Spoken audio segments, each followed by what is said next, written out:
Hello everyone, my name is UltimoFive, and today we are going over my first frame build, which will be Banshee Prime, the Howling Spirit. Banshee Prime is the Prime version of Banshee and was released alongside Epona Prime and Helios Prime. In order to obtain Banshee Prime, one must open a variety of relics that contain her blueprint, chassis, systems, and optics in order to make her at the foundry. Requires a mastery rank of 8. Comes with 1 dash and 2 V polarity slots, and alongside this a V aura slot. Because of this, the builds on her will require 2 to 3 forma.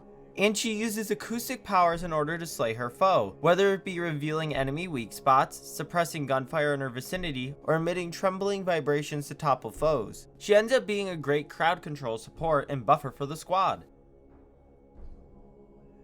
Banshee Prime has been buffed compared to the original Banshee. These buffs would be higher armor, higher energy, higher sprint speed, and she comes with 1 more polarity slot. Advantages for Banshee Prime would be that she has very high energy and very fast sprint speed. Disadvantages, however, would be that she has extremely low armor. Banshee's passive makes all equipped weapons and sentinel weapons silent. This is practically where her stealth comes from, and by that I mean it just makes her weapons quiet so it is easier to not get detected. That is pretty much all there is about her passive. Sonic Boom. Banshee's first ability knockbacks and ragdolls all enemies in a 180-degree cone and deals impact damage. With her augmentation Sonic Fracture, it allows for temporary armor stripping. This ability can be really good for giving the player some breathing room if too many enemies are in front of them, and in the augmentation's case can be good in high-leveled areas where Grineer armor makes some enemies fairly tanky and harder to kill. Sonar. Banshee's second ability exposes critical weak points to everyone in the squad and gives a damage multiplier when hit there. With her augmentation Resonance, it triggers an additional sonar pulse with the remaining duration on the ability. Sonar really helps with dishing out more damage, but sadly could affect weapons that aiming isn't necessary, like Ignis Wraith, or weapons that require headshots to really do damage. For instance, a player with Argon Scope would have to aim for the head and then switch to the weak spots and keep an eye on their critical chance buff timer. Other than this small issue, it is an outstanding ability that gives a huge damage multiplier buff to those who aim for the weak spots. Also, as a tip, make sure your energy color is bright like red in order to show the weak spots easier. Silence. Banshee's third ability stuns all targets entering the aura for 2 seconds and affects their hearing to sounds that alert them, as well as not allowing them to perform special abilities. With their augmentation Savage Silence, it multiplies the damage of standing finisher attacks on all affected enemies. Silence assists players during times that need to be kept quiet or just for stunning a large amount of enemies in combat to prevent special ability usage, which is great, but her augmentation falls a little flat. It only works while they are stunned for the first time from Silence, and by the time you complete a finisher on a single target, the rest of the crowd isn't stunned anymore. Soundquake. Banshee's final ability channels reverberations to violently shake the ground, dealing blast damage per second and staggers enemies caught within the radius or caught on the edge. With her augmentation Resonating Quake, she channels to create a single large shockwave that deals bonus damage at the epicenter, but damage decreases as the shockwave flows outwardly. This ability is the bread and butter of my second build in this guide, and other than that is just used to give a bit of breathing room for the player and their squad.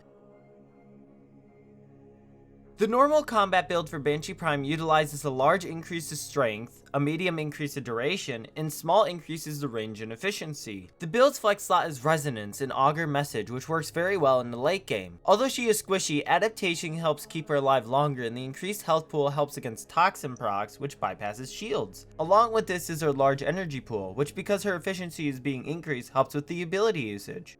The Lazy Farmer build for Banshee Prime utilizes an immense increase to range, a medium increase to efficiency, and a small increase to strength. The build's flex slot is streamlined and works perfectly for, well, farming lazily. Any small defense map like Io Jupiter or interception map like Zinni Ares that one can protect all points consistently works amazing with this build. The only downside is that you are immensely squishy, and if you are on higher levels you can get shredded in seconds. If you are worried about the decreased duration, don't be. It doesn't matter when all you do with this build is smack that button for using Soundquake.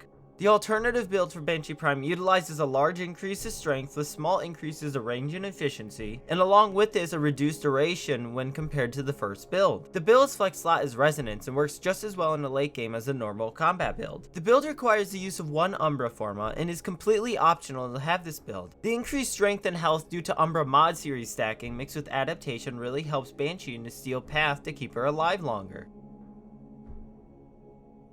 First off, the aura slot can be whatever you want it to be in the normal and alternative builds, but not the lazy farmer build, unless you use an Umbra Forma. As long as it benefits you and what you are doing currently, then realistically anything can work there. For instance, Growing Power is a fantastic aura mod to use on her. You could even use an aura Forma on her, so any mod could go there and not just Medora IV mods.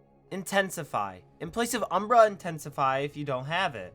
Continuity and Flow, in place of their primed counterparts if you don't have them. Resonating Quake, in place of Streamline in the Lazy Farmer build. Although this turns the build into more of an active farmer build, it does extremely well with clearing out missions like IO Jupiter very quickly. However, for interception missions, I strongly don't suggest using this mod.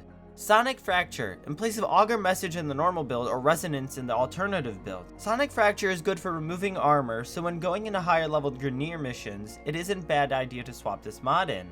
Natural Talent, in place of Resonance. Although you lose Augmentation ability, it can be worth it in most cases in order to improve casting speed, since all but her first ability has a small cast delay. If you want your open slot for Resonance, you may substitute Streamline instead. Banshee can realistically utilize any weapon, but mainly benefits from precision weapons. This is mainly due to her sonar ability, which the weak spots can still be hit by an Ignis Wraith, but is better to have something that is precise, such as the Tenora Prime, Ifona Prime, Catabolus, and can even be procced with some melee weapons, although it is harder due to not being able to really aim with a sword.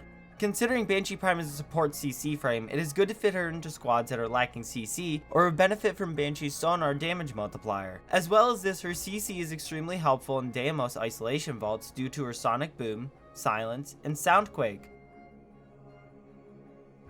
Arcane Energize. Upon energy pickup, 60% chance to replenish energy to nearby allies.